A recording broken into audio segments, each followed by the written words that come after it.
الحمد لله رب العالمين، وأشهد أن لا إله إلا الله وحده لا شريك له، وأشهد أن محمدًا عبده ورسوله وصفيه وخليله صلى الله عليه وعلى آله وصحبه وسلم تسليمًا كثيرًا. أما بعد، فموضوع الفخر والاعتزاز بالتاريخ الإسلامي موضوع مهم. فمعرفة التاريخ الإسلامي هو معرفة لأمجاد الأمة الإسلامية، وكيف قامت وكيف عانت، وأن هذا الدين وصل إلينا بعد جهاد وجهود حثيثة.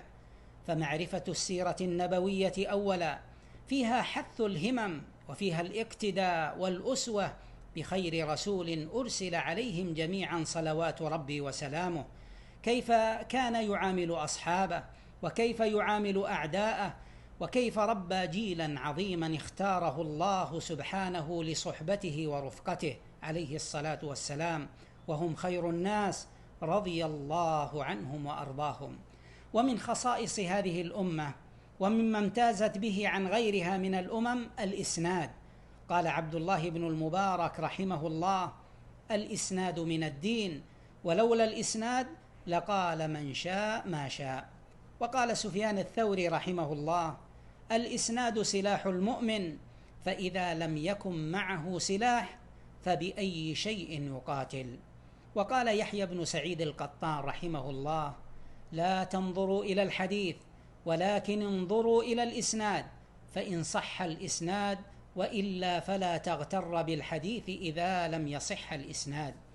وقد أبدع ابن الأثير الجزري رحمه الله حين بين غلط من لم يقم لعلم التاريخ وزنا، فقال: لقد رأيت جماعة ممن يدعي المعرفة والدراية ويظن بنفسه التبحر في العلم والرواية يحتقر التواريخ ويزدريها ويعرض عنها ويلغيها، ظنا منه أن غاية فائدتها إنما هو القصص والأخبار، ونهاية معرفتها الأحاديث والأسمار.